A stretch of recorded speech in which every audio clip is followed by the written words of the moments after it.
to Let's Talk Tottenham. At the weekend, West Ham get battered everywhere they go, and they got battered at the Tottenham Hotspur Stadium 3-1. Really good atmosphere, really good game, really important game. I think they were, tired from the 120 minutes, but I couldn't care less. Three great guests with me. Ian, how you doing? Yeah. Hi, Chris. Hi, everybody. Pleasure to have you on, all three. Mac, been on here so many times. How are you doing, buddy? Yeah, not too bad, mate. Bit tired, bit run down, but that's just day-to-day life. Getting on top of me, getting older. And Sam, how you doing, buddy? Thanks for coming on. No problem. Thanks very much for having me on. Doing all right. Weekend, always good when the Spurs win. It makes the week a little bit easier. Yeah. Doesn't it just? Especially after a win-loss. Win-win. What's a win-win? I don't know what that is. It's been so long. You'll know Sam from Paxton Road TV. His link is in the description, as well as everybody's Twitter handles. And Gareth has got a podcast as well. At the end of the show, they'll tell you how to find that if you can't be bothered to look in the description and click the link yourselves. But we'll start with you, Ian. Yep. How big a win could that be? I'm not going to get drawn into we're back in the top four base proper now. I've always been quite optimistic, and they always let me down. So I'm trying a pessimistic approach here and see how that does. The biggest thing for me from that, Chris, is breaking that win-lose hoodoo before the international break. Yeah, it's 2 weeks, isn't it? Yeah, but Ian, how big a win could that be come when we're at the end of the season? Or is it just one of those ones you'll only know. Game? You'll only know at the end of the season, Chris. But I think there was so much to admire about the performance. I think the whole attitude was right. We were on the front foot from the first minute. At 2-1, I thought our game management was really excellent. We held on to the ball. There was a period they had 75%, about 10-15 minutes. So the second half, we'd let them back into the game. I thought our game management was excellent. First of all, they didn't create an opportunity. And then secondly, when it was tough, we just held on to the ball and held on to the ball and held on to the ball.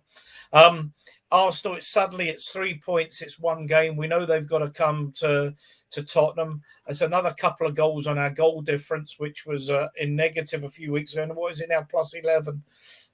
So that's big. I've always felt this team could go on a run. It could win 5, draw 1 of 6, which would change everything. And then the bubble keeps getting burst. But there's just, I think, a feeling that maybe there's a real opportunity now. The next game is Newcastle at home. Yeah, they're a very different proposition to the one they were, before the takeover. But there is absolutely no doubt they are takeable at Tottenham. It's not as if they're winning every game. We've got Brentford away again. Not an easy game, but I think they're naive in the way that they play. Probably got enough points. Villa away, tough game. Liverpool away, tough game. But the rest of the games we've got are more than winnable. But it will come down, won't it, to beating Arsenal at home? I suspect that if we don't beat Arsenal at home, it will be game over. But they've got tough games as well. Yeah, they've got tougher games than us, to be fair. Yeah. Well, they've got Chelsea, United and Liverpool. And the Arsenal game is the last game of the season. Sky are waiting to see if there's any connotations for top 4. If there's Redknapp let it slip last night, didn't he? Oh, did he? Did you not see what Redknapp said last night? No. So after the Sky Sports game, went, the North London derby is probably going to be the biggest North London derby there's been in a long while. When the game's played, last week of the season? And then all of a sudden the presenter was like, but it's not been scheduled. I saw that as well. It's guaranteed, isn't it? If there's any connotations that Arsenal need a win at White Hart Lane to get fourth and we can stop them, last game of the season, Sky get a lot of money, everyone will be watching. Well, they can't. That's it. And what's his name? That'll be his final game, and he'll be told to give it to Arsenal. What's his name? Dean. Mike Ryan. No, who's the twat who's retiring? I saw Mike Dean maybe retiring. That's it, Mike Dean. Yeah. But they can't play the last game of the season because obviously that's set in stone. So it'll be if it's going to be midweek. It's probably going to be a Tuesday or Wednesday. Midweek game. before Norwich. Football talk, Sam. Football talk. Sky have all this money. It will change. Chris, I don't think so. I think Sam's right. That they can't change the Sunday fixture because he said last week of the season. So it's going to be Tuesday, Wednesday, maybe even Thursday night. No, I don't think. Oh yeah, the games are on Sunday. The last game of the season's on Sunday. So Tuesday, Wednesday, Thursday before Norwich, mate. Yeah, maybe I'm just a cynical man. It wouldn't surprise me if they try and put us, and just to screw us, put us as an 5:30 kickoff Saturday or an early kickoff Sunday, and then try and do us Tuesday, Wednesday, just to give Arsenal the edge because they're pricks. Let's be honest, and they've all got an agenda against Tottenham.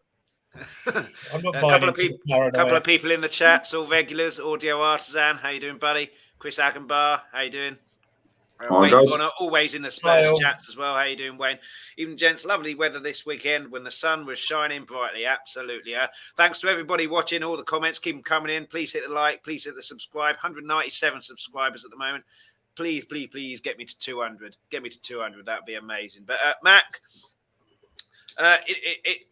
what do you think on the top four race? Are we back in it? Are we still out of it? Is it a wait and see? We need some consistency. Where are you? I'll be fair. The way this season has been.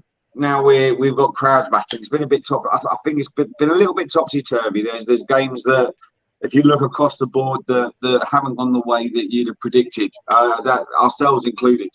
I still think there's a twist somewhere. But you know me, Chris, forever the optimist. I think that I think there is every chance and a good possibility that Champions League football could well be on the horizon for Spurs next season.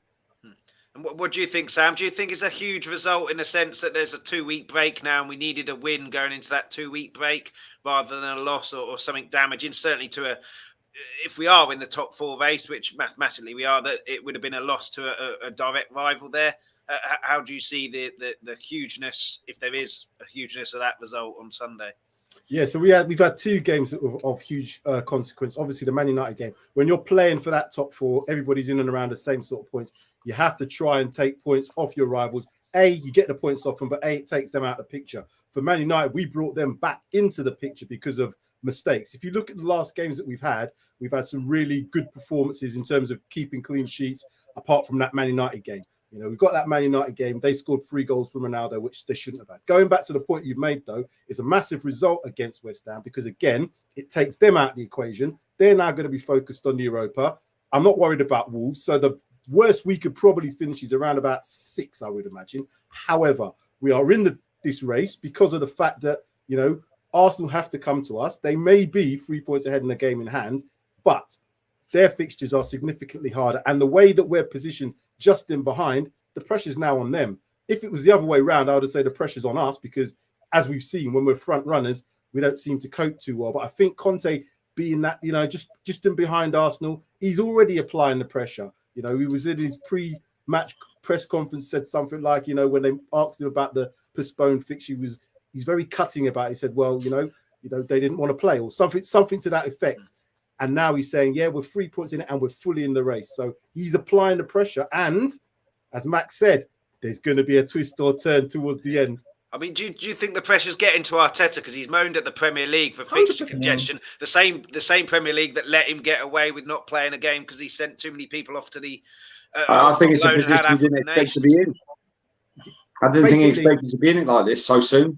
No, he didn't. He wanted to. Obviously, they wanted to show that they were up for it and they were going to have a bit of a fight. And if they'd have finished anything better than 8th, that's going to be a result for him. When they didn't buy anybody in the January transfer window, all the AFT lot and all the Arsenal lot were like, that's it, we're done. We ain't got no strikers. They've had a bit of a run. But if you look at the fixtures that they've had, I would say apart from that Aston Villa game, there were games that I think they should have won anyway. I think Aston Villa, that was a good, significant result for Arsenal. It showed that they can fight. But call him Mikel Keegan because I think he's going to crack.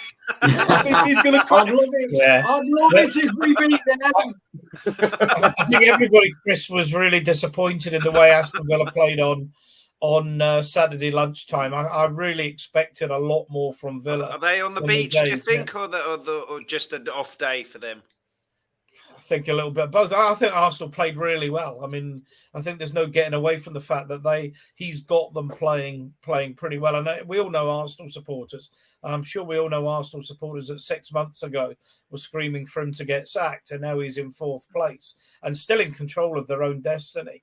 But I say we've got Newcastle next Sunday. We have to win our games. We have to take care of our own business. But then on next Monday night, Monday 2 weeks, they've got to go to Crystal Palace, and that's not an easy game.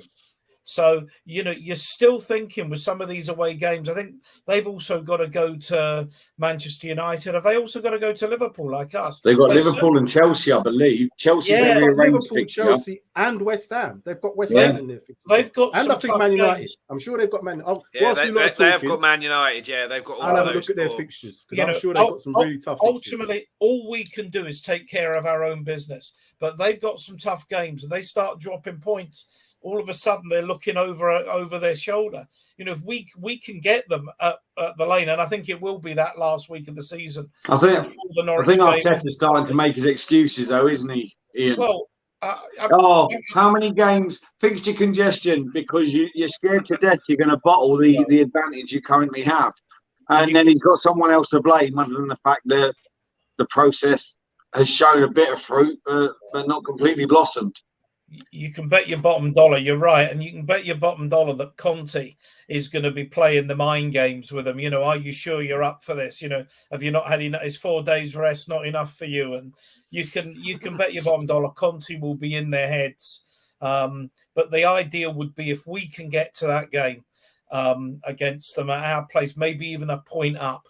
Last week of the season, we're knowing that if we beat them, we're in the in the Champions League with. But Ian, because we're Tottenham Hotspur, we'll be ahead of them with a point to go, playing them at White Hart Lane. We will end up drawing, and then Norwich will do what Newcastle did to us. We're getting relegated. Fuck it, we'll have you 5-1. I hope it goes to the last game of the season. I really do. The reason being, I just looked at the fixtures. So looking at the fixtures, Arsenal play Everton on last day at home, so that should be a foregone conclusion. But before that, they've got Newcastle away. They've got to play Leeds at home. They've got West Ham away. Before that, they play Arsenal at home, Chelsea away, Southampton away, Brighton at home, Crystal Palace away. So them fixtures, just them, there's got to be a loss in there or two. So I calculated if we lose a couple of games, they lose maybe 2 or 3. It will come down to that game at White Hart Lane. I would say at least a couple of losses in there, maybe and a couple of cheeky surprise draws. Yeah, that's what I'm saying. Hopefully, it's starting to have a little bit of a turn. But like you said, Matt, it's going to be the same for us because it's Spurs, isn't it? So we're going to have a bit of we should be winning that, and then it's going to be a draw or something like that. A lot of the teams that we saying that, Sam. What is that? What if we've already had that period? Because we should have beat Wolves. We should have beat Burnley. So don't get me wrong. I'm not saying that we won't do a Tottenham and fucking stumble somewhere. But there's that part of me that's thinking, have we had our bit of bullshit now? And we're gonna do enough to see us through. Yeah. Do you not feel that Conte is really working hard on the training ground and around the club at changing that mentality? And even Harry Kane saying, everybody has to now start taking responsibility. And there's players like Bentancur, Kulusevski, even Dyer Davis. I just get the feeling there's more players in there that are taking responsibility and are accepting they have to do it on the pitch. I agree. I think it's relative, though. The pressure's relative because, as Conte's alluded to, he's not used to fighting for top 4. He's used to fighting for titles. So the pressure for him is relative. I don't think the pressure for the Spurs players is relative. I think because we've not won anything, to get top 4, it'll be an achievement this season, but you haven't won anything. And I still go back to that point. When the pressure's really on in like a semi-final, final, that's what I want to see. But what was good about the game yesterday was that we were under pressure because you know what West Ham are like.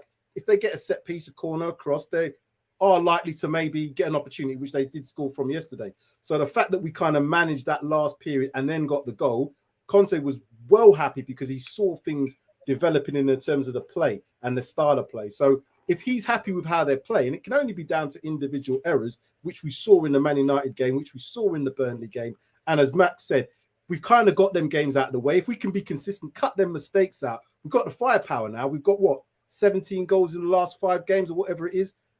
We were like nowhere near that early part of the season. Couple of comments. Simply Ace, how you doing, buddy? Mark Cousins, pretty much what we've been talking about. Even lads, top 4 is on. Will we get it? Who knows? There'll be some losses. Do you know the biggest thing that's changed though? The biggest thing that's changed, as much as I'm not his biggest fan, Kane's firing. Kane's starting to be more effective. I know people sit there and say he's always been effective, but he's now in that stride. He's now, he looks hungrier. He looks like he's got his hunger back. And whether that's down to Conte, whether that's down to the fact that we've got a manager in who is the best manager that we've had in fuck knows how long. And also I think the fact that Conte is so honest and he's laying Tottenham shit bare, as regards the way we haven't done certain things. And I think Kane actually quite likes that because it mirrors what he says about his ambition. As long as Tottenham mirror my ambition, I'll stay. I think Sam's right. I think there is that change in the. Sorry, my memory's going. I'm getting old. Saying about how he's changing the mentality amongst the players. There seems to be a little bit more grit, a little bit more fight, without overhamming it, without taking the mickey with rolling around forever with free kicks and all the dark arts type stuff. But it's nice to see. It's just whether or not Conte's doing enough work also on Levy's wallet to make sure that it opens at the end of the season as well. Because I think for me that is, it doesn't matter what happens between now and the end of the season. It doesn't matter whether we finish 4th. If Levy doesn't open his wallet, if Levy doesn't give the money that needs to be given to Conte, 1, for him to stay, and 2, for him to make Tottenham, at least passable as challengers, then it's all for nothing. I don't have any doubt that there'll be money at the end of the season. No doubt at all. And I think there's times where Levy hasn't read the room right at all. But I'm absolutely certain he understands that if we go another close season without spending some serious money, he'll lose Conte. And if he loses Conte, I think it will be the beginning of the end for him. And I think I'm sure he understands that. There's a good chance, you look at the players who we might sell. Looking at someone like, Rodon, possibly even Sanchez, certainly Harry Winks, I think is gone. Ndombele, Lo Celso, possibly even Gil. I mean, we could raise at least 100 million from those players, at least, and possibly significantly more, whether he'll let Sanchez go. So, I mean, he'll have an initial £100 million to spend anyway. And I absolutely expect the board to be putting up a similar sum, because I think Conte will say, this is what I need to get you into the top 4 regularly and to challenge for trophies. He's not a manager. I've said this on other streams. He's not coming here to win the League Cup and piss about in the Europa League. He's here to challenge for the top trophies. So I'm relatively confident. I've been wrong on this before, but I'm confident now with the income streams back on tap, the concerts, the boxing, the American football, obviously the English football and what have you. There's no excuse now not to be spending proper money. There is no excuse. You're right, Ian, and I'm as hopeful as you are. But sadly, if you look at, and I'm not going to turn this into a Levy argument or in, out, whatever else, but sadly, the proof is in the pudding already. He doesn't do it when it should be done. I'm hoping that there is going to be that change in the cycle. There needs to be that change in the cycle. We have needed an overhaul of this squad. Champions League final, in my opinion. We made that final. Fuck knows how, but we made it. And for me, that was the point where Levy should be putting his hand in his pocket and saying this club could go on to do more. This club could actually start challenging. This could be a cycle of great European runs or whatever. And he didn't do it. Yeah, I don't think he believed it. That was the point. But the point is, we did it, and he didn't even give it the opportunity. You look at what we did sign and what we could have signed and what we didn't even attempt to sign. To me, there was no sign of anything where he actually thought. I think he thought, this is our class of '92. These guys will do us for another couple of years. Yeah. These guys will be good enough. Don't worry, my bank balance is safe. And he fucked it. And that for me was probably the biggest thing, the biggest mistake he made. And if he doesn't back Conte, if he doesn't give him money, and if Conte decides to leave, and then in turn Kane decides to leave, I think that the guy's going to have to leave Cuffley, because some prick's going to firebomb his house. Yeah, yeah. Well, I'm going to slightly disagree on some of the points that you two made. I agree with what you're saying. If Conte doesn't get what he needs, then he'll probably walk. Yeah. I don't agree with the fact that we ain't spent money. That probably just after the Champions League, when we should have done that, we probably should have done in the summertime. We didn't. But the Celso and Ndombele, the two nearly cost 100 million. Those two players alone nearly cost 100 million pounds. So we got it wrong. We've just not spent the money right. Now, that's it. We haven't spent, and that's what I mean. We didn't spend it right because those players are bloody useless. They should have useless. You can't spend 100 million on players that you've now sent out in less than 2 years. But we've got Romero right, 42 million pounds, which you still got to pay for. That's how you spend the money properly. That identifying a defender who's probably going to be on the same level as Virgil van Dijk in a few years' time. He's 23 years of age, don't forget. Virgil van Dijk's what, 27, 28? I don't know how old, but he's certainly significantly older. Then you've got Bentancur and Kulusevski, who both have come into the first team. Again, Kulusevski on a long-term loan.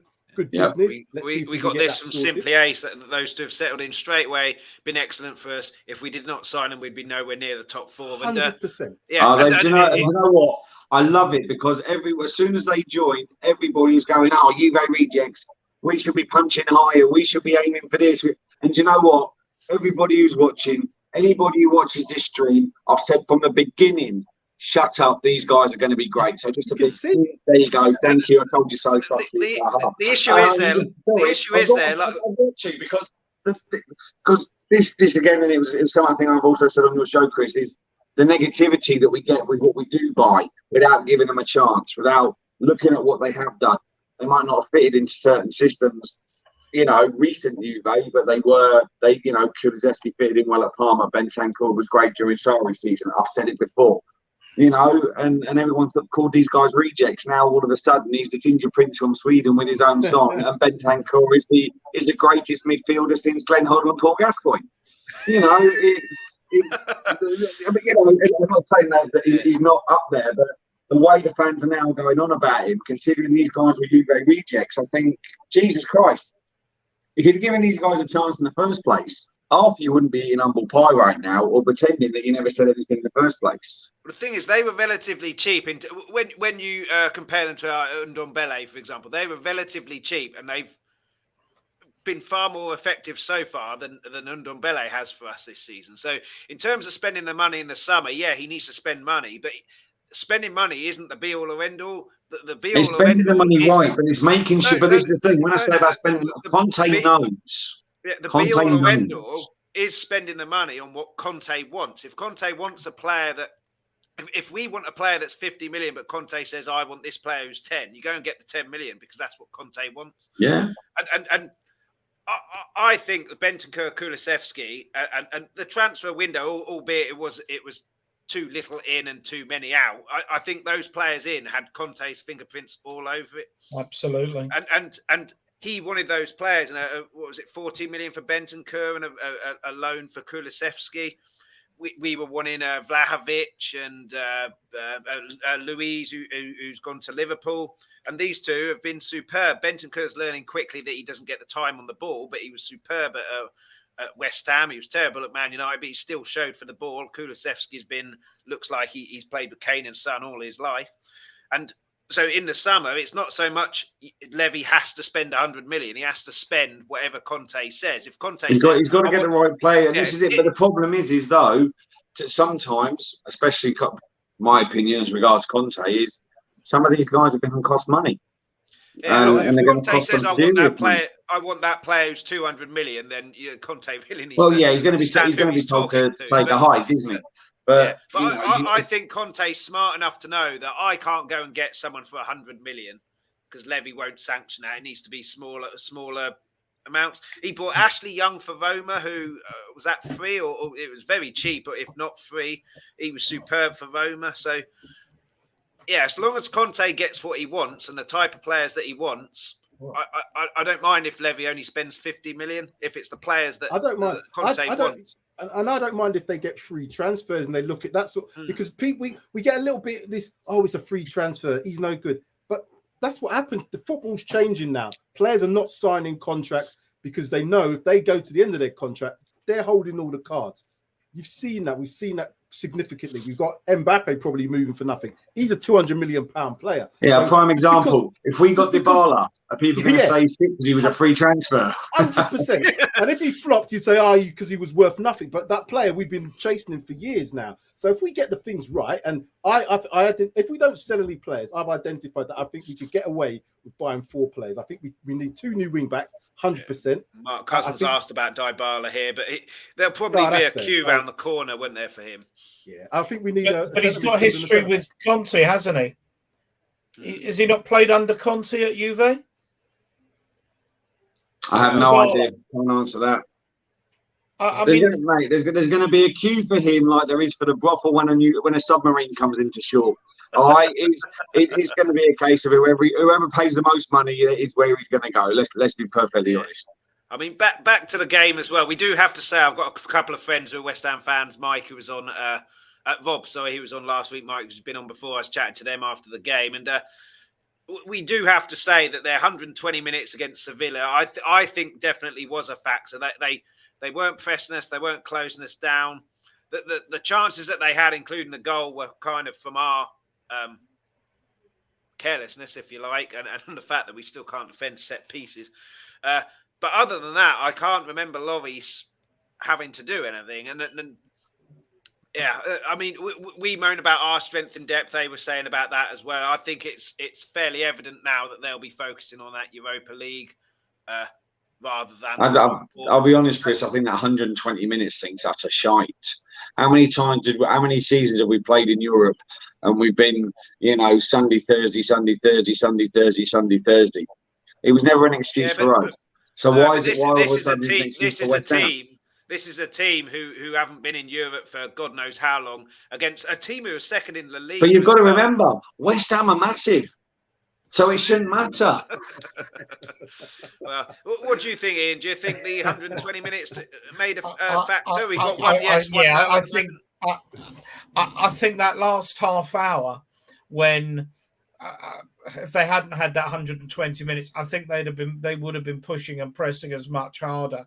In fact, that last 15, 20 minutes, we could have scored another 2 or 3. Kane had 2 golden chances that he missed. There was that Doherty shot, was actually brilliantly blocked. Plus the goal that we did score. I think they weren't quite running on empty, but I think you could see that they were physically tiring. They weren't chasing back as well. I think they were more emotionally drained.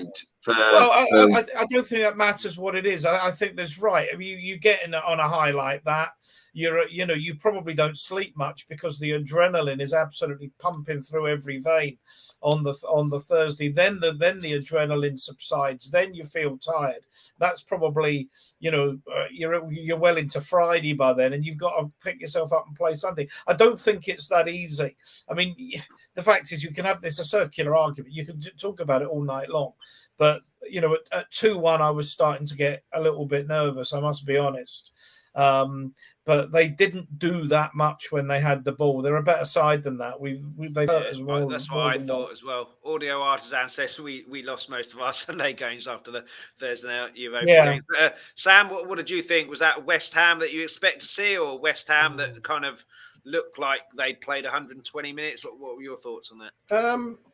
That had a little bit to do with it. I don't think it was the main factor in it because it's 30 minutes extra of football. These guys are fairly fit, you would imagine. And David Moyes even alluded to it in the fact that he didn't think it was necessarily the fitness thing or the lack or sorry, that they played the extra 30 minutes because they were actually, in possession more in the first 20 minutes of the game anyway. And he said that. What he did say was the preparation time. They tried to play three at the back against us.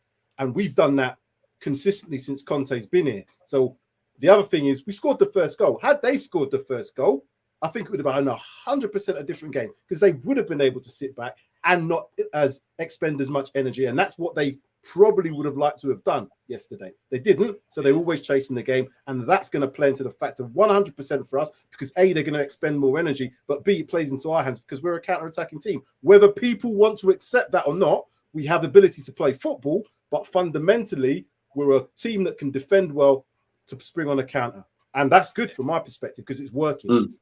Yeah, and Simply Ace said, as long as we beat West Brom, that's all that matters, absolutely. And Mac, I'll come on to what might as well be a permanent banner now. Son and Kane, it might as well be a permanent banner last year and then this year as well. But 3 assists essentially for Kane. Slightly shame that Son didn't get his hat-trick, but it was an own goal. But he made the run to cause Zuma to make a mistake. And one of the guys behind me shouted about Son, get him off the pitch, not in such polite terms, 2 minutes before he scored, and then he went mad. But, took his goal absolutely superbly. I think he needs a rest because he's taken a few heavy touches. We were on Tommy's stream Tuesday. I think we both said to rest Son for the Brighton game. Obviously, he didn't. And, he's come up with 2.5 goals, we'll say, yesterday. 2.5 goals because his run made that goal. But he took his last goal superbly, like you expect, Son, composure personified. Is he back to his best, do you think? Or is that just one game and calm down? Or do you think he still needs a rest? He won't be rested because he's Son and he's one of our best players. But Conte said he's undroppable, which as much as I think he might have needed a rest for Brighton, I agree with. I think he just needed to get his confidence back, and I think that West Ham game's probably given him all the confidence he needs now to give him that final boost between now and the end of the season. I'll be honest with you, I wouldn't drop anybody in that front three right now with the way they're all playing.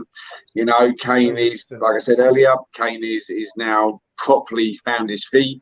He's back on the goal trail. He's pinging it. Okay, there was a couple of passes that went wayward against West Ham, but that'd just be being picky to pick him up for them.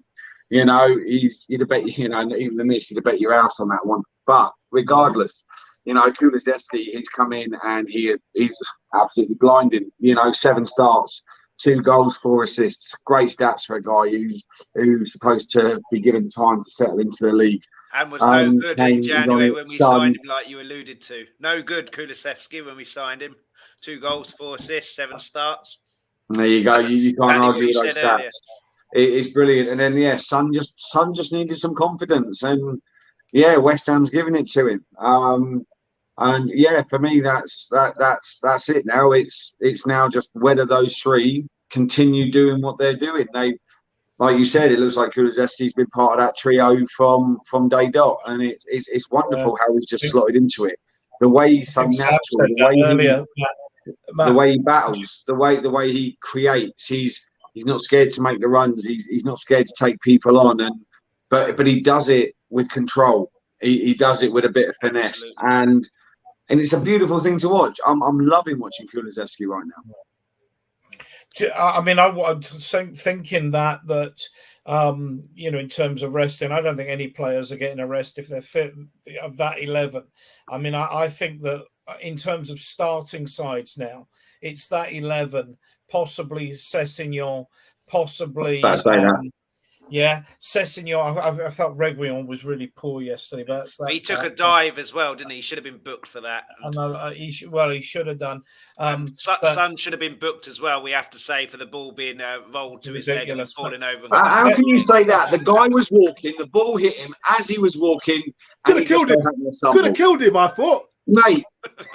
That was a shocking kick at him. It was criminal. To be honest, it was just at the time that I took my lily white glasses off. I took them off for 1 second.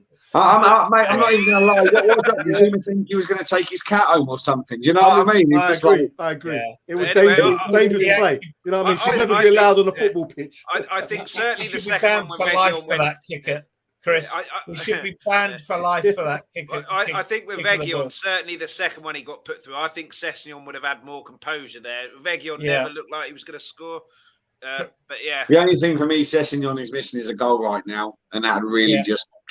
Yeah, he's played really well since he's been in, but injury problems. I never get the feeling he's going to have like 10 games, 15 games in a row because he's always going to be stunted by an injury here or there. I was trying to make is that I think now that pretty well is the side that Conte is going to live or die by till the end of the season. I think there's times he might decide, for example, like Liverpool away, to play Emerson Royal at right back rather than Doherty if he wants a more defensively minded player. I think Skip will come into midfield. He might rotate the three with Højbjerg as well, but certainly Skip and Benty in that midfield gives me a real feeling of excitement. And Sessegnon for Reguilon.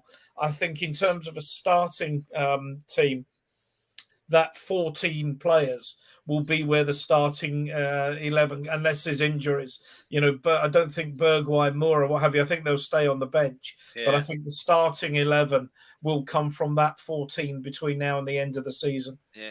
As you touched on that, Ian, it is dependent on injuries. It is dependent on sending offs, suspensions. Yeah, I said that. Etc. So the fact is, I look at it like this.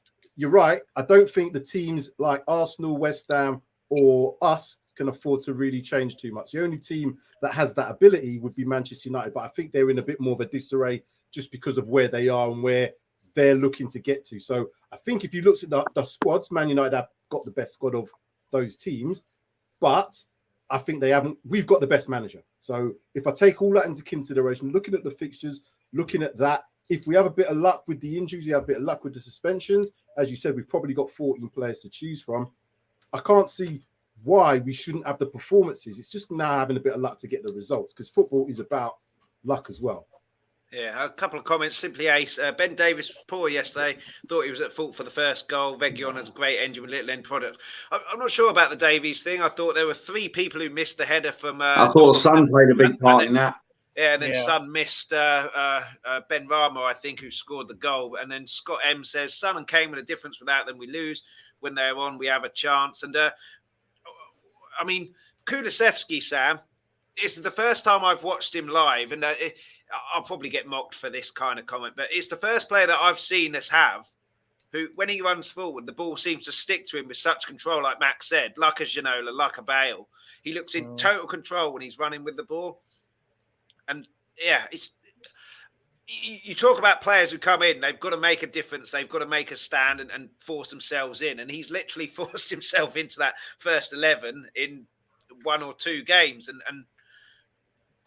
is that? Do you think the kind of mentality shift from Conte that you were talking about? Do you think that winning mentality? I've got to force my way into this team. I've got to get some goals. I've got to get some assists. So and Bentancur as well. Yeah. No, I was going to say 4 questions here. Bentancur as well. Superb yesterday. His pass to Kane made that.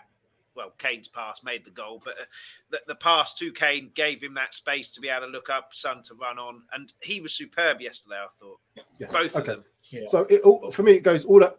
So I'll try and get everything that you've captured, everything that you've said. So it all kind of goes. I do apologise. It all goes back to player identification. This is what I'm saying about identifying players. It's not just about the talent. They have to do a lot more deep. What's the mentality? What's the age of them? What's their profile? How would they fit into the system? Kulusevski is a player that, can play on that wide area, but a lot of people said he's probably better playing as a 10. So if you see the way that we play now with I guess it's a 3-4-2-1 system, Son and Kulusevski are those number 10s. And Son is an ideal player because he can play across the front line. So player identification has been ideal because now you can put Kulusevski as a 10. You could probably put him as a number 9 if you required.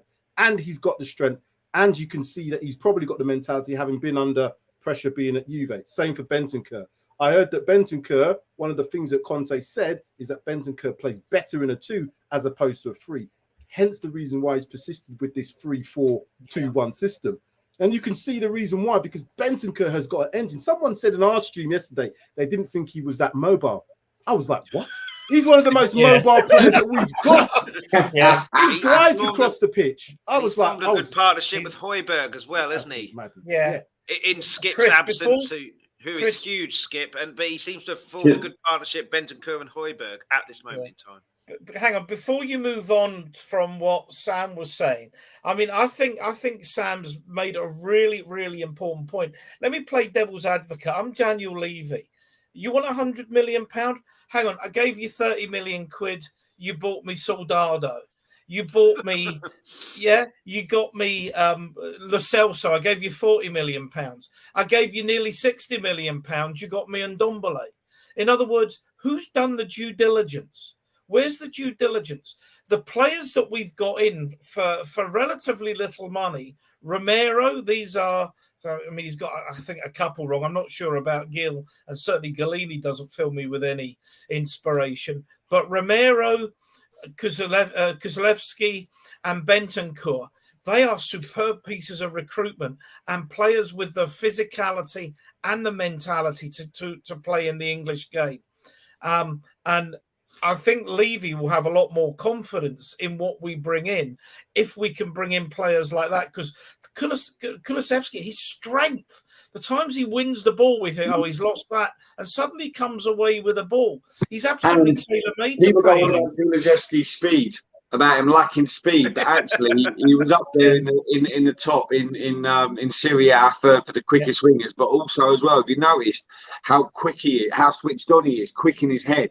I'm just as you said that. For such a young lad, he's got a fantastic football. He knows what he wants to do, and he hasn't got much problem in executing it at the moment from what we've seen. I tell you, I just as a little bit of a point going on to recruitment, is there any correlation in we might have got rid of a load of players, but brought in 2 quality players, and Hitchin wasn't involved? This is always been the key for any successful team. You've got to identify. It's not about numbers. So again, we've had the evidence. Well, what I'm saying is not having Hitchin there. Oh yeah, of course it is. I don't know what he was doing. I have no idea. Wonder how much things were done between Levy and Hitchin rather than between the right people, the people who know what they're fucking doing. And this is the problem. I think I don't know. Obviously, I'm not on the inside, but I think Hitchin was more able to appease Daniel Levy. So you'll say, almost like a yes man. I think Paratici isn't that man. You can see from his personality, and Conte definitely isn't that man, because Paratici and Conte have got that relationship. They're going to be strong in their approach. Daniel Levy can't say, well, like maybe he did with Hitchin, I can overrule that because I don't believe that that's going to work. These guys can now come back and say, well, look, we've brought 3 players in here. Romero, we've got in Kulusevski, and we've got in Bentancur, and they're in the first team. Let us do the business. You give us the money, but we're not going to spend 100 million a player. We're identifying the right players. And if that works with those 3 players, and we can do that in the summertime, it's a win-win, because Daniel Levy probably won't have to say, I need to spend 100 million on each player, but we just get it right and let them do it and get it right. What do you guys think of this comment? We've got this from Scott. Still look bad in recruitment without Hitchin. It'd be interesting to know, Scott, the 3 players we just mentioned there, Romero, Kulusevski, Bentancur. I mean, next season, I think those 3, if they're still there, the summer, I've said this time and time again, the summer is a telling point. And for Scott's comment, if Scott makes that comment next September, after the summer's gone, and it has been bad, then fair enough. It holds weight, in my opinion. Everyone's entitled to opinion. I respect Scott's opinion. But for me, this summer is a do or die, where you sit there and say whether or not you've got one. Like you were saying, Matt, if we'll know, because Conte's not a sort of person that's going to hold back on his thoughts. So during Hitchin was a puppy who got his tummy tickled by Levy. Whereas you've got Paratici tickling his balls, but you've got Conte fisting him, saying you're going to do it. Yeah. He'll come out in the press. That was quite a bad analogy. Such a way with words, Max. Such a way with words always.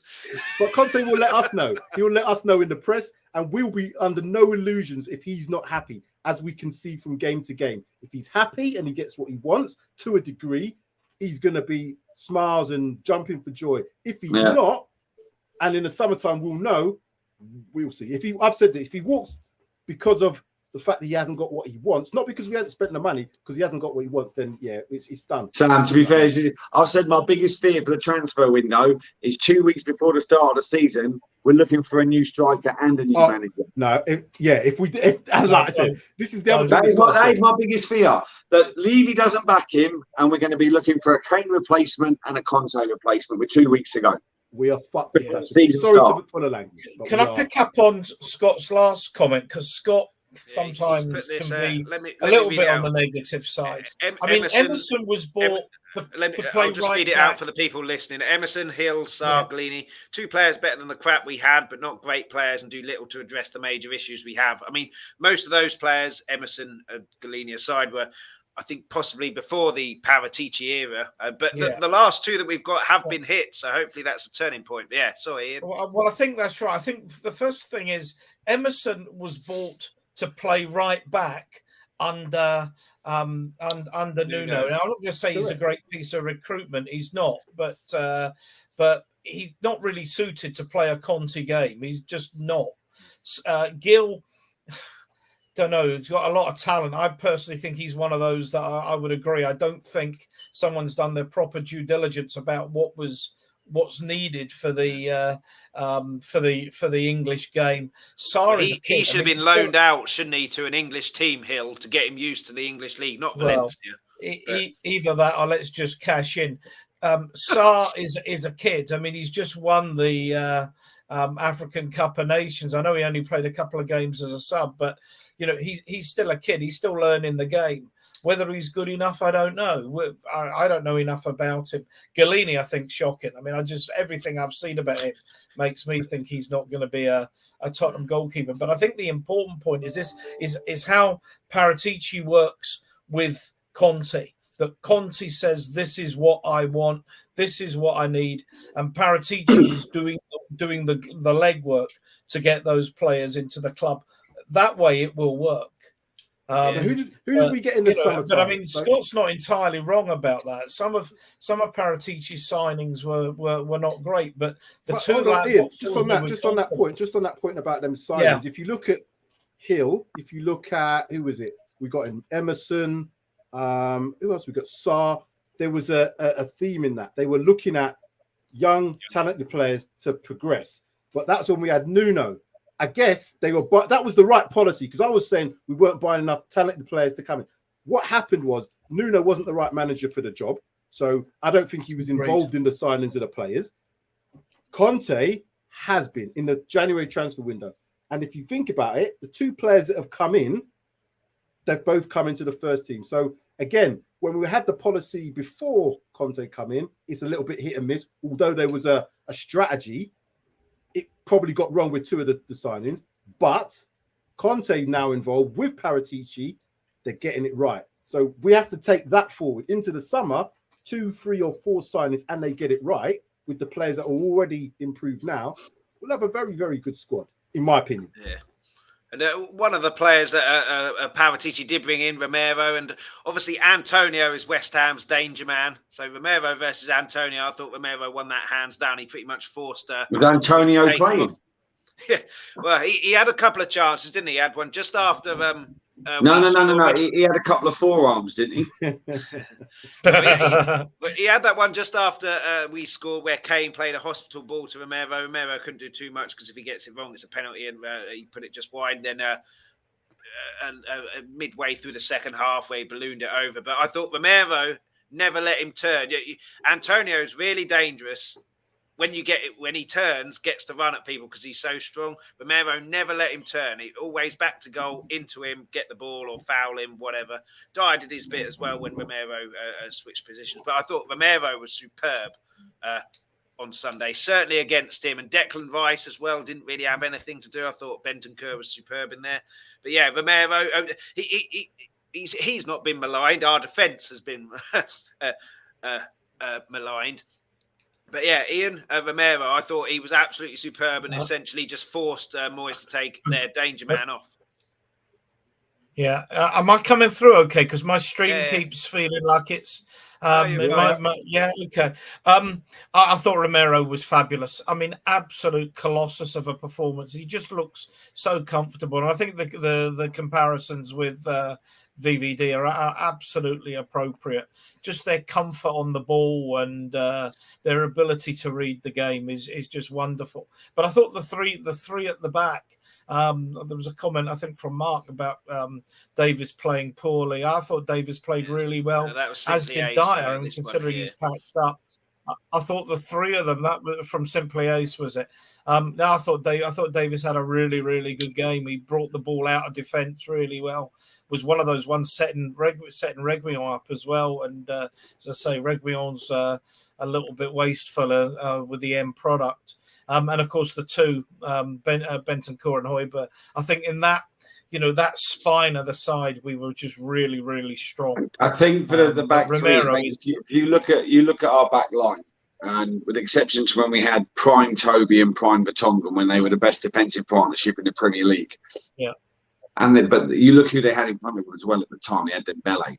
If you've got the quality in front of them, it's going to make them look better. It's going to give them the confidence to be able to do. Can you all hear Matt? Because I can't. Yeah. So you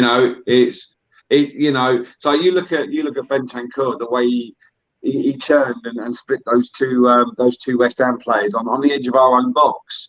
Now he's he's so comfortable with the ball, and he knows what's around him. He's very aware, and I like that. And don't get me wrong, I said this when we did our pod. Me and Mark did our pod yesterday.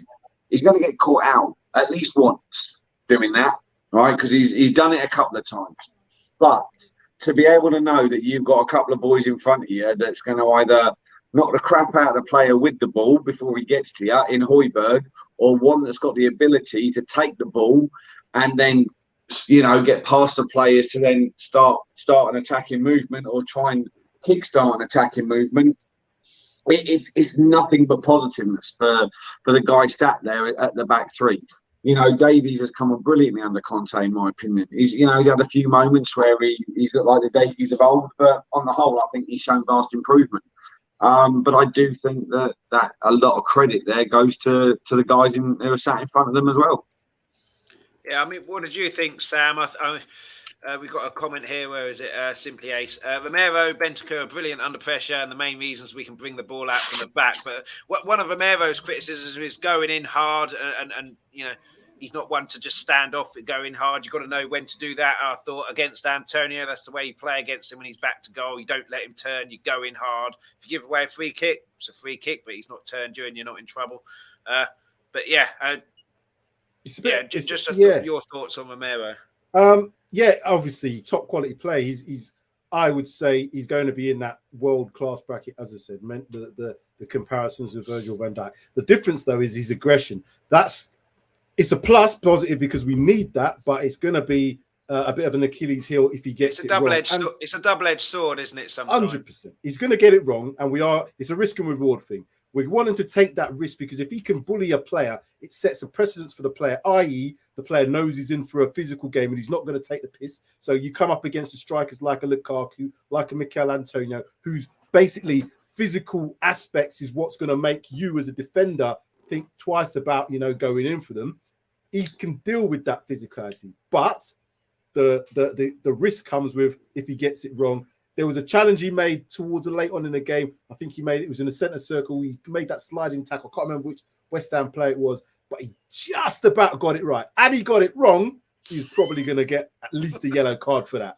But that's what you want. You want a player to have that sort of aggression. Did you mention about Bentancur as well? So Bentancur, again, the same thing. We want players to take risks in the right area of the pitch, but he took a risk in an area of the pitch where he beat two players. So again, I like that sort of thing because there was it wasn't just about being flash. He took two players out of the game. And if you went on, he actually tried to set up an attack from that point onwards. So again, knowing the players, knowing what they're doing, it's not just about me having a bit of a fancy flick. It was something to kind of build on an attack. And that's fantastic. That's what I like about these players. Yeah, what I liked about him is that it was a chance that Son set Kane up for, where he tried to go outside of the boot when he took a touch, but Bentancur got turned by I don't know which West Ham player it was, and then hunted him down and got the ball back from him. Mm-hmm. I like that. It's I've lost the ball, my responsibility, because he beat me. He didn't beat one of my buddies. He beat me, so I have to go and get that ball. But yeah, Sam, I know you have to go shortly. Thanks so much for coming on. Brilliant. It's always brilliant on here. And these guys, nice to meet you, Ian. I've met Coach Match before, so we got to be back on again. We'll get you on. Sam, it's been a pleasure seeing you again, brother. Yeah, we'll get you on to Paxton as well. I'm going to let you know. Hope to see you again, Sam. 100%. But thank you very much for coming on. Just before you go, Paxton Road TV. The link's in the description anyway, but just tell people a bit about it if they don't know what it is. Paxton Road TV on YouTube, where we do all the try and do preview reactions for all the games and talking points, a regular show that we do on a Tuesday, which we kind of look at the latest kind of thing during the week. So we're doing how would Spurs fare in the Champions League if we get there next season. So that should be a bit lively tomorrow. So yeah, doing a show to set yourself up for a fall. No, but I've worded it. You know, how would we? It's not when will we. It was like how would we? But for me, it's all about, you know, going forward, making sure we support the team now. You know, we've seen that they've got the ability, and we as Spurs fans, we're quick to kind of he's shit, but then they have a good game. Oh, he's brilliant. So let's just stay a little bit level-headed now and just stick with the team. Yeah, absolutely. If you don't already, go subscribe to Paxton Road TV. Watch a few videos, hit the likes on there. Watch them. You'll be pleased you did. I've been on there a few times. Really great channel, really great people. And thanks so much again for coming on, big Sam. Subscription. Make sure you subscribe. Hit the like button for this show as well. Fantastic. Let's talk Tottenham. So, Chris, thank you very much. Coach Mac, Ian. To Sam. Thank you very much. Catch you guys later. Pleasure, mate. Good seeing you. See you later. Cheers. Big thanks to Sam there. Always a great guest. And make sure you go check out Paxton Road TV. Mac, there was no Bowen for West Ham. He's another danger man there. He's been on fire this season. And, I said this on Emotion Pod. I was thankful that he was out, because he's been tearing it up a little bit up prior to his injury. Yeah. He's quick, direct as well, isn't he? So he'd have given him a different dimension. Obviously, the Antonio thing didn't work because Romero was superb, but he gives them something else. And I was quite pleased he wasn't playing. But no, it was, you know, there's variables where you can sit there and say, oh yeah, well, when they're no Bowen, 120 minutes, X, Y, and Z. At the end of the day, they're all professional footballers. They should all be able to do the job because they'll get paid the big money to do it. So regardless whether Bowen was playing and whether they played 120 minutes against Sevilla, it's, you know, it takes nothing away from the fact that Tottenham schooled them at home. You know, put them back in their place, let them realise that this is still their cup final, and it was a great way to end the weekend and start the week. You know, do I think there would have been much of a difference if Bowen had played? Probably not. No. Because, well, unless you're Ronaldo, one man don't make a team. So, you know, it was, mate, at the end of the day, you know, we took the win in it. It doesn't matter because, like I've said, they're all professionals. They've got to pay the big money to do what they do. So, you know, we just got to sit there and enjoy the fact that we gave them a good game. And apart from when they probably had about, I don't know, 10, 15 minutes in the second half where, I got a little bit worried thinking, oh, they're pushing and who knows. But on the whole, I think Spurs were brilliant the way they controlled the game. They kept good retention of the ball. They looked confident. It was nice to watch Tottenham play with the ball at their feet and to look at them and think they've got a plan. They know where they're trying to go with this ball. They know who they're looking for. They know the run they want somebody to make. Rather than the many times that we've seen them kind of trot up the halfway, you know, like Dyer once upon a time would trot up the halfway line, and all of a sudden he'd be like, you know, who's moving for me? Where's this ball going to go? And that for me, I think, has been a big thing with Spurs at the moment. We look like we have purpose in our attacks, rather than hoping that somebody's made the run where, you know, hopefully we'll get the ball over that way or we'll do this.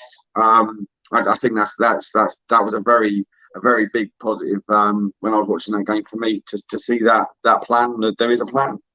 Yeah, well, Matt, there's one thing I like when we're playing like that, and there's been a couple of games, obviously recently we haven't, when we go forward, where every time we go forward, we look like we might score. Yeah, I mean, that's that was that I thought that was brilliant on Sunday yesterday. We really did look purposeful every time we went forward. and it makes you wonder what David Moyes was watching when he said Tottenham didn't really cause us a problem. I didn't see that. I saw the interview after the game. Yeah, He said they were a good side. I don't think they really caused us a problem, pal. You know what I'm saying? Your Glasgow accent, I'll give you, is very, very good. The fact that when Spurs didn't cause as many problems. No, we just scored 3 goals past you, mate. You got 1, which was one of our weakest things, which is set pieces. Apart from that, what did you do?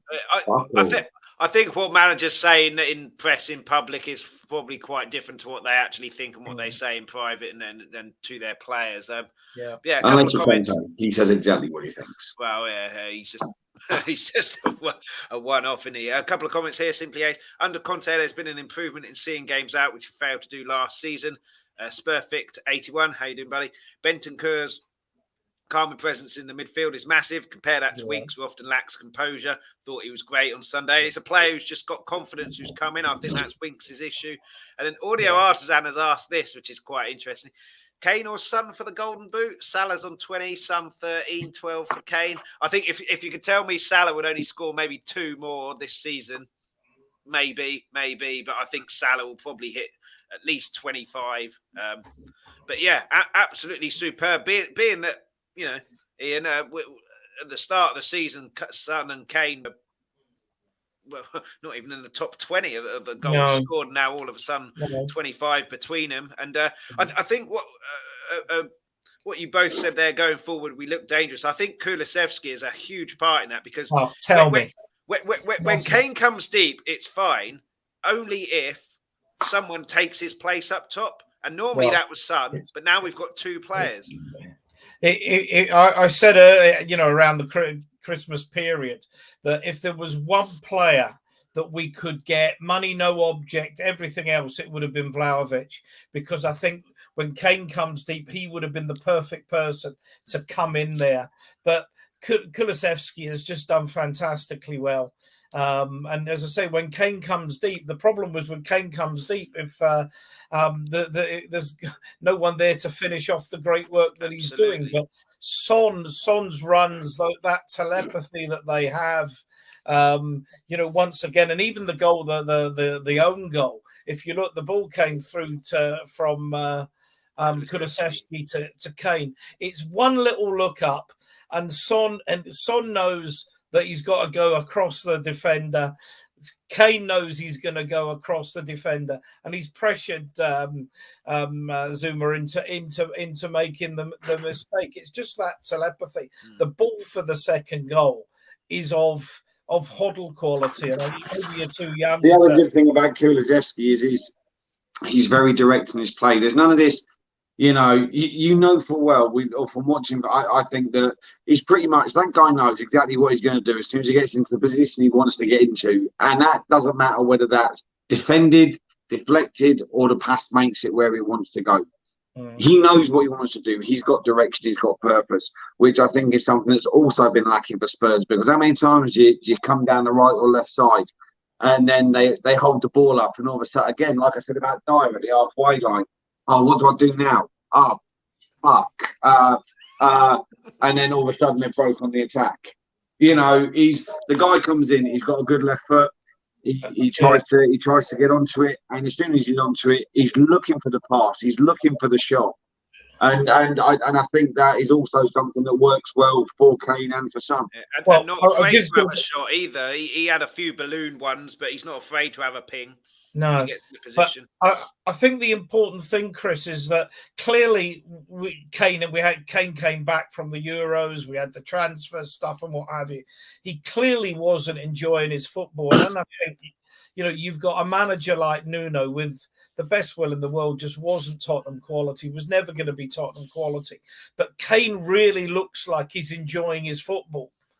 I think he seems to have a smile on his face. Sonny looked, back to his. I'll say back to his best, but certainly he looked much fresher. He looked much more confident yesterday. I've got a question for the pair of you. All right. So when Nuno was appointed, personally, I wasn't overly disappointed because I thought, look what he's done with Wolves. If he can do that with a better squad, technically, then this should be all right. But Kane wasn't playing for him. Now, let's just put the Man City saga to one side. Okay? Do you think that Harry Kane respects a manager's CV more than he respects the manager? Because he was all sunshine and rainbows when Jose was in with his glittering CV. He didn't seem to be putting the effort in, despite the Man City thing, but he still wasn't putting that effort in on the pitch. When Nuno was in, Conte comes back and the old Kane's suddenly firing again. Do you think he looks at a manager's CV and tailors how he is to that manager, or do you think he has a lack of respect for a manager with a CV which does not boast the credentials of managers like Jose and Conte? I'm not sure. I think with Nuno, obviously the Man City saga was there, so that's a real factor there. But I said just right, because regardless of the City saga, all right, if he's the Tottenham boy everyone loves him as, and he's always proclaimed to be, then Man City saga or not, shouldn't be playing his bollocks off for that shirt, regardless who's manager. But what I was going to say is, if you look at Nuno, it's almost though Kane and Son weren't playing because there was no attempt to play kind of attacking football. At least with Jose, it was defensive football, but defensive with the mindset of those two are going to get our goals, get them in the game. Nuno, there was nothing. It was always just a hit and hope long.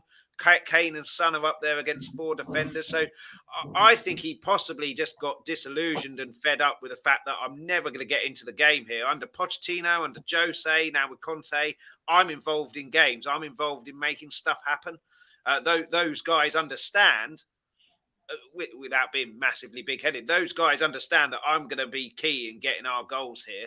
And they're playing to my strengths. Whereas Nuno, for me, just never played to any of the Kane or Son's strengths at all.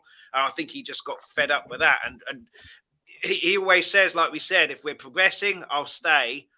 If we're not scoring goals, we're not going to progress because we're not good enough defensively. I think he just got fed up with that. And now Conte's come in, who Conte famously said, I think he was doing a punditry for the Euros on Italian TV. If I was manager of Tottenham, Kane wouldn't be going wide. He wouldn't be coming deep. He'd be in the box because that's where he scores goals. So I think when Conte came in, I know I'm getting involved in football matches here in the forward plays. You've seen it now, 12 goals and God knows how many assists he's got now. And he's getting massively involved in games. Him and Son look like they're happy again, whereas under Nuno, they just look fed up. I think it was more to do with that. There could be an element of like, well, what's he ever done? You know, Mourinho and Conte have won more in their sleep than he's won, you know. But then Kane can't really think like that because he hasn't won anything, has he? So I think it's more the fact that I'm not getting involved in games here. I'm fed up. I think you were looking at the CV. I think it's more, everybody, here and watching will have jobs. If you have a boss or you have someone who's senior to you in the business and think, I know more than them or they can't actually teach me anything, you've got a problem in your workplace. And I suspect Kane probably thought, I don't know that I can learn much from Nuno. In fairness, 2019 Everton, last home game of the season. I went down, met up. I live in Glasgow, by the way, Mac. So yeah, David Moyes' accent was pretty close. I'm originally from Helensburgh, mate, about 40 minutes west from do you you. know where Helensburgh is? I didn't know that. Yeah, I'm originally from there. Yeah, okay, nice on the banks of the estuary up there. But going back to what we were saying, I went out with one of my pals the morning of the game. He's involved in running a league, and there was a game going on, and one of the guys on the touchline was a Wolves supporter, and I made the comment to him, if Poch fell under a bus tomorrow, I'd quite fancy having your manager at Tottenham. Now, that was 2019 when Wolves were really, really on the up. But the last couple of years, they were just going backwards. And I think like a lot of coaches, they play a certain way, find it difficult to adapt the games to the opposition. And Wolves were clearly going backwards. I don't think Nuno was the right choice, but it seemed like everyone we asked didn't want the job. And maybe there's a spot of Levy won't give me the money, Levy won't give me the time to develop what I need to, and they would see the some of the players would need replacing, and we're seeing it more and more. The players that needed to be replaced are either now out of the club on loan elsewhere, or they're on the bench and are only going to play in the last few minutes or not play at all. And I mean, I like Winks, but when you look at Bentancur and you look at Skip, you realise that he's one player that has gone distinctly backwards over the last 2 or 3 years, and that's the kind of thing. And when I think someone like Harry Kane will look and say, I had Winks playing behind me. I've now got Bentancur.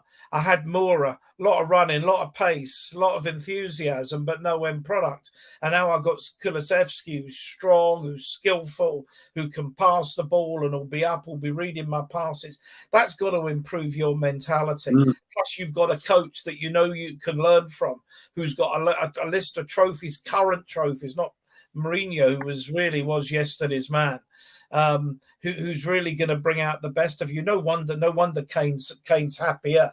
And I think if Kane stays, Conte will stay. And I think if Conte stays, Kane will stay. I think those two go hand in hand. Yeah.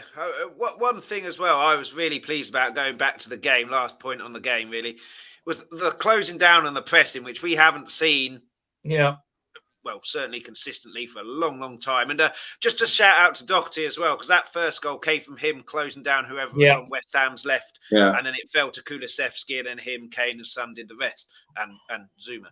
But yeah, Bentancur closing down all over the park. Same with Højbjerg, kept Declan Rice quiet, who Declan Rice for me is that close from being a world star. I thought he was England's best player in the Euros. Obviously, didn't get the headlines. He's got to leave West Ham though to win something. Yeah, I think he's up to Tottenham if he can get in the team, man. But he's very similar to Kane for me. I think he's a West Ham lad, isn't he? Whereas Kane's a Spurs lad. If they're progressing, they'll stay. If not, they'll be suitors as long as your arm. Maybe not for Kane, as we saw in the summer, but. Yeah, and he was very, very quiet. He's a superb player. Whether the exploits of the 120 minutes and the season as a whole has caught up with him, but I thought, as much as it's 120 minutes that has made them struggle potentially, I thought you still have to beat the team that's in front of you, and we had the correct mindset right from the start, closing them down. I've mentioned Romero already, Doherty already, Bentancur already, but it was all through the pitch. It wasn't Poch-esque, but it was similar in a sense that was the whole team closing and pressing. And we know that if one person in the team doesn't press, the pressing game doesn't work because there's chinks. And yeah, Mac, do you think that's a thing that we'll see going forward now? Or do you just think it was West Ham are going to be struggling here, they're going to be tired, get into them, show them in for a game, get them knackered out? I'll be honest, I think because of Conte being, and I don't use this word lightly, I think it's quite apt, but I can imagine being very much a taskmaster, and the mentality change is the biggest thing, as we mentioned earlier in Tottenham. And if he's starting to change that mentality, and they're really starting to take on board everything that he's trying to input onto them, then maybe we're just starting to see the fruits of Conte's labour with what he's doing on the training pitch. It's mentality is everything. We had a man, whether he was yesterday's man or not, he had a fantastic CV. Problem was his ego. He is the man. It's all about me. Those 11 got? Nah, if it wasn't for me, fuck off, you twat. But whereas Conte he's a humble man, but he's an honest man, and I like that. And I think that's where you can maybe draw a similarity maybe with Pochettino. He's honest. And I think with the players, he's honest. He just delivers it with a little bit more authority. He's more the headmaster rather than the prefect. And I think it's maybe starting to bear fruit now. What he's trying to do, he's found his 11. They're starting to put everything into place. And like I say, between now and the end of the season, yes, there's going to be a couple of bumps. Yeah, there might be some twists, not just for us. But if this is the start of Conte's mentality change within the squad, combined with his tactics and what he wants from the team, because also confidence as well is a big part of that. If he's able to still bring that into the boys, even though we've gone win lose, then this between now and the end of the season is going to be very, very interesting. And hopefully, as long as everything goes to plan with, and we hope that Levy backs him, that next season is going to be potentially something special. Maybe not a flurry of trophies, but something special for us as fans to be able to be part of a journey where we might get close or, to something really, really spectacular. Yeah, well, Simply A says Conte speaks for fans. That's why he's perfect, because he wants to win. But Ian, do you agree with what Max said there? And in terms of the Taskmaster comment, I saw a comment from Matt Doherty. Someone asked him who's the hardest trainer at Spurs, and he said, I'm paraphrasing here, I don't want to sit on the fence, but everybody works their socks off because you just wouldn't be able to get away with it. So that's obviously quite clearly, as long as he said it, obviously, it could have been from a newspaper making it up. But if it's true, that's quite clearly a nod to Conte saying, if you don't work hard, you're not going to get away with it. But do you think we'll see the whole pressing game that we saw against West Ham for the rest of the season, or do you think that was just a one? I don't think it's just about pressing, though. I mean, I think pressing. There's a lot of myths about pressing and what actually is a pressing game. You press from the back forward. You don't press from the forward back. So if you're playing a genuine press, everybody has to come higher up the park and absolutely squeeze that space, which actually we don't do. But what we were doing was pressing the ball. As you picked up the Doherty, the Doherty one where he was high up the park. So I don't think it's just about pressing, but I think it's about energy, it's about fitness, and it's about an absolute commitment. I mean, they talk a lot, about winning the ball back within 3 seconds and the importance of that. And I think, we were winning the ball back early. A lot of times when they had the ball and we were picking it off them. That's why Bentancur is just so good, because I read something when he just signed says that my job is to win the ball and pass the ball forward quickly. Well, by God, he's good at that. I mean, he's absolutely perfect for the way Conte wants to play. And that's, to me, that's so important about getting in the right players, not just mentally, but players that the manager wants that can play and adapt to the style that he wants to play. And the manager can trust as well. I get the feeling he trusts Bentancur and Kulusevski already. And I think all of the players, the way they're playing, all of them trust Conte totally, and you can just feel that.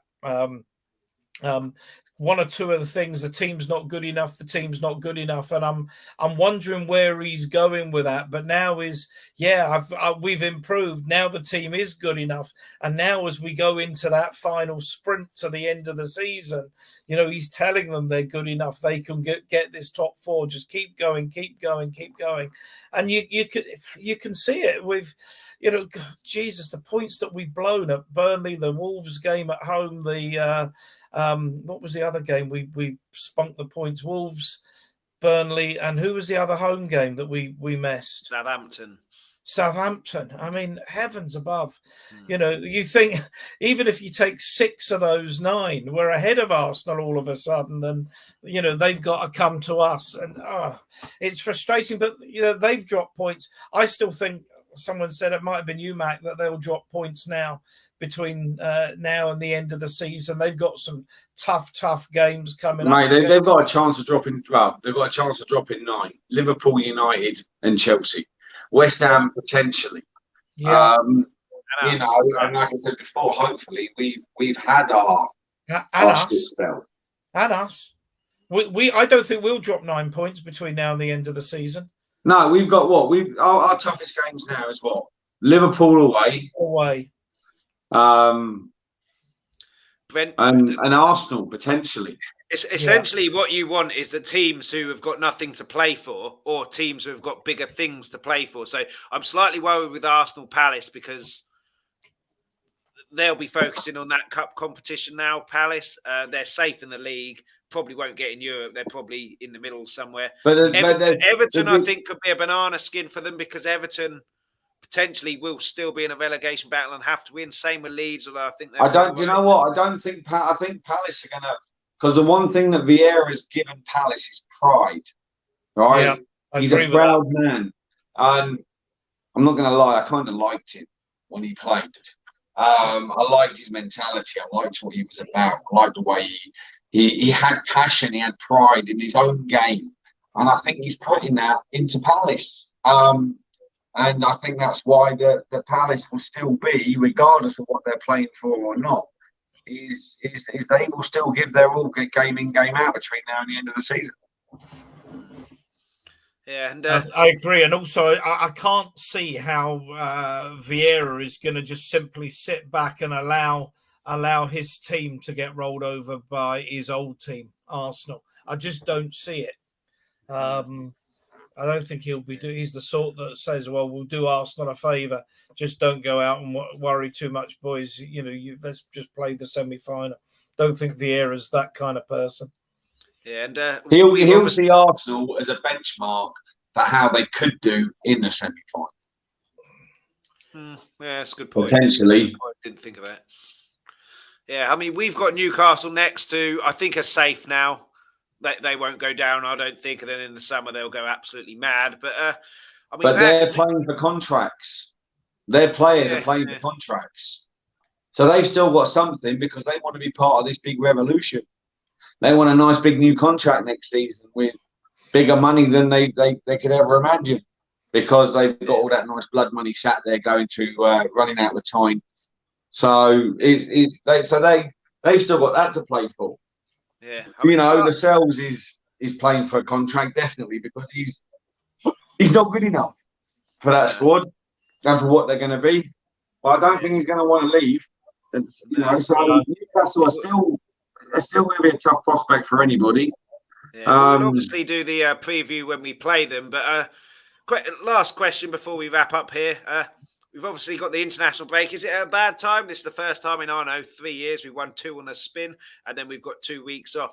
Do you think you obviously don't want to go into an international break after a loss? Certainly not one to your top 4 rivals and to your local rivals. We've obviously got that 2 wins on the trot. Do you think the players would have wanted another game quickly next week rather than wait 2 weeks? Or do you think we can relax on this international break, come back confident for the Newcastle game? Who you asking? Yeah, go with you, Mac, first. Yeah, I don't know. You never know. I'd like to have played again Wednesday, Saturday while we're winning games. Winning's a habit. Winning's a great habit. I would have liked us to have carried on. No one likes international breaks. I'll maybe watch the England match. The Scotland-Ukraine game was meant to be on, I think, on Thursday night. That's a real shame that's off, because I think it would have been a cracking game. But obviously the circumstances are rather more important than a game of football. England's games are meaningless. Wales have got a big game, I think, against Austria,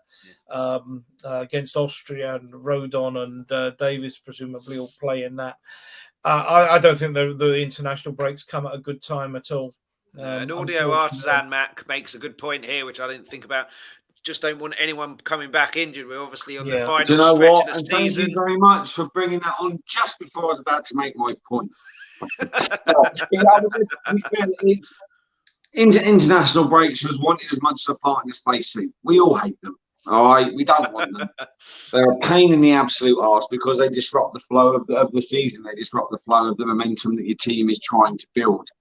And the biggest issue for me with international breaks, especially with 9 games to go, and the luck of Tottenham, is Romero will pick up an injury. Kane will get his ankle tapped. Kulusevski will, whatever. And that's always the worry with the international break. I don't give a fuck what England do during the international break when it's friendlies. It's pointless. I'd rather have 2 weeks of them sat on a training ground getting Conte drilling the shit out of them. Yeah. These 2 friendlies I couldn't give a fuck about. The only thing I care about is who's going to come back injured and who's going to come back ready to rumble. But this is what every team's got to suffer with. So we're not the only ones, but we only care about our team because, well, not the rest. It'll be interesting next season. Yeah, it'll be interesting. It'll be very interesting next season because that World Cup, there'll be players who come back injured, and that will affect championships, that will affect top 4, that will affect relegation, it'll affect all sorts with top players coming back injured. But the people in the FA, UEFA won't give a shit. They don't care. They're going to have a nice new holiday home. But I think there could be a case that teams who get relegated or don't win leagues or get top 4 could end up trying to sue FIFA, because we all know that was all a shambles, the fact that it's in Qatar. But I mean, that remains to be seen. That will obviously come. We'll be talking about that. Mate, it'll come out in 20 years' time, and we'll be sat here on a podcast, old, grey, and bitter, right? Saying, we said this 20 years ago. Do you remember, Chris, when I said this? Ian, do you remember when? Yeah, fucking Robin Bernard. Look at him sat in his fucking holiday home. I told you they fucking got one. Yeah, I mean, that's a conversation for another. That's a conversation for another day, year, decade. And obviously we've got 2 weeks off. Not sure what I'll do on Friday, but we'll be back on Friday. Pretty much reached the end today. There's not too much else to talk about other than covering old ground or going over what will happen in the summer, which we'll be doing that for weeks on end until the summer comes around. No one knows what's going to happen. We can just hope what's going to happen. Hold on, you said repeating ourselves. Have you not watched the plethora of podcasts across the board? We pretty much repeat ourselves week in, week out.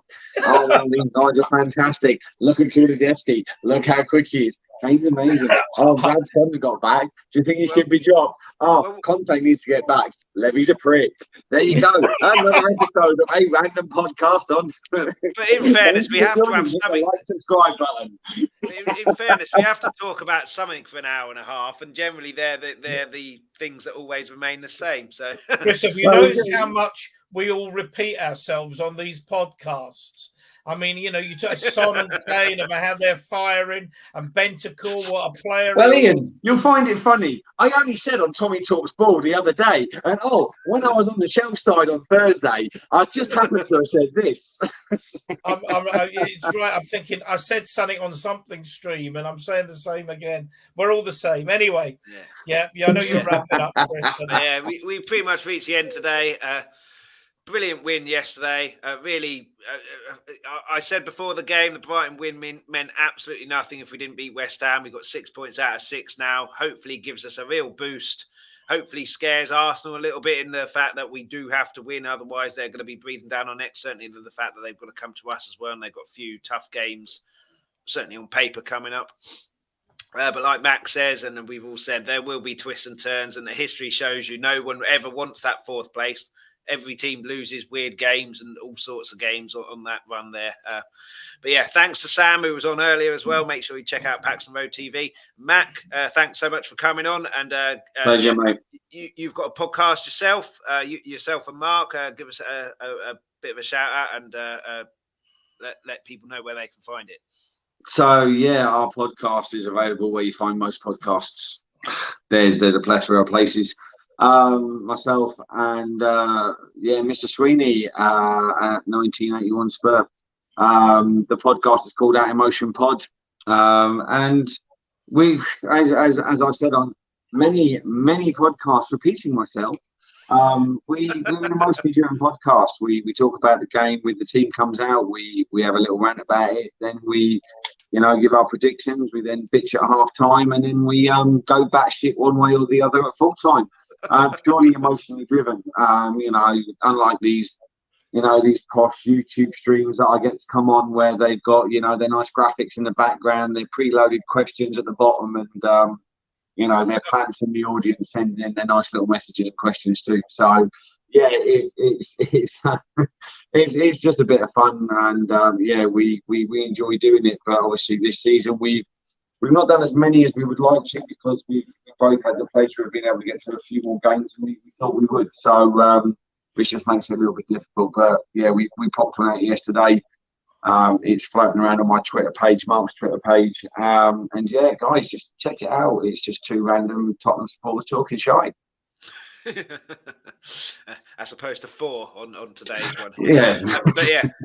But yeah, make sure you go check that out. Mac's Twitter handle is on the description, as well as the Emotion Pod website address as well. And Ian, no channel for yourself, but you're on various I go on when I'm asked yours and Tommy's and Collins and Spurs U Asian TV. I do that quite a bit, and I've been on Southside View from the Southside with Marlon, interviews after the game. I just want to be as big a media whore as Brian Daggle. That is my ambition. And you need to change your Twitter handle, mate. Why? You're not just Shaggy. You are, YouTube slut 1712. Yeah, absolutely. Thanks so much, Mac. Thanks so much, Ian. Thanks so much, Sam, as well, for coming on. Just before we go, thanks to everybody for watching and all the comments. Please hit the like. Please hit the subscribe. Really helps the channel.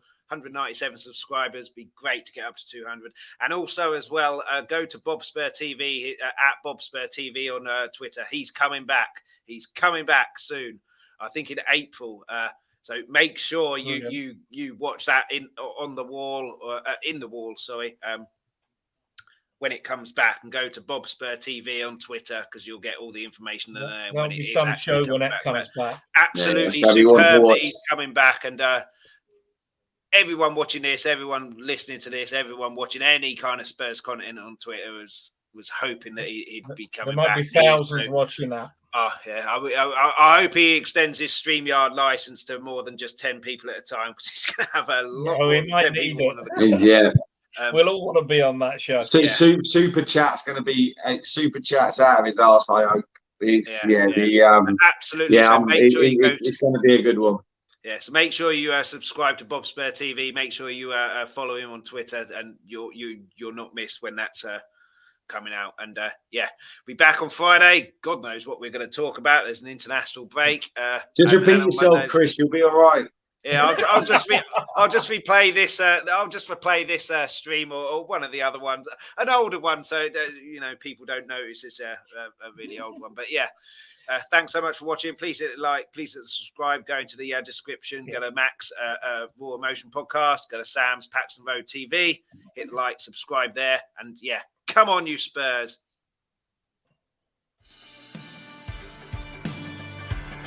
Thank you so much for watching. For everybody who participated in the live chat and added comments. Before you go, please make sure you hit that like and subscribe button. Anybody who couldn't watch the live video, you can still catch us on YouTube. Add any comments, suggestions or questions to the comments section on the video. Anybody who's listened to the audio-only podcast, thank you so much for listening.